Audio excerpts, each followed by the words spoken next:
ليه يا جماعة أسئلة البنات بقت بأسامي الشباب؟ النهاردة جالنا سؤال باسم صابر بيسألني وبيقول لي ممكن جولة في أنواع البلاشر، ومتأكدة إنك بنت بس ما عنديش دليل، فاهمين؟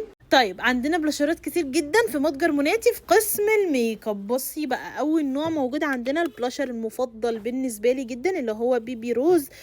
يعني درجاته كلها خطيرة، بس هوريكي بس شكله. اوكي، ده بيكون شكله من جوه، دي الدرجة. اوكي، كل درجة بتبقى لونها مقالب شوية لون الباكج الخارجي اللي بره. فهو نازل معانا ما شاء الله باربع درجات.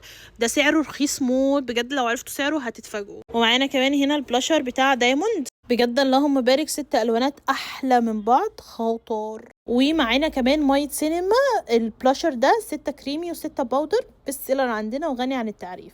وكمان هنا معانا البلاشر بتاع MN، 6 الوانات تحفه، بيجي باصدارين، الاصدار ده والاصدار ده، يعني على حسب انتوا بتحبوا الوانات ايه. وعندنا الاختراع ده من شجلام، ده ما شاء الله بيبقى ميكس بلاشر وكمان هايلايت، نزل منه درجات كتير قوي. ومعانا هنا كمان البلاشر بتاع مايت سينما اللي هو الاسفنجة، بس ده اخر 4 قطع من الدرجه دي. وهنا معانا التنت بتاع كيكو، يعني نحتسبه اللي هو بلاشر. خدوا بالكم انا كل دوت ما وريتلكمش حاجه من الميك اب الجديد اللي نازل.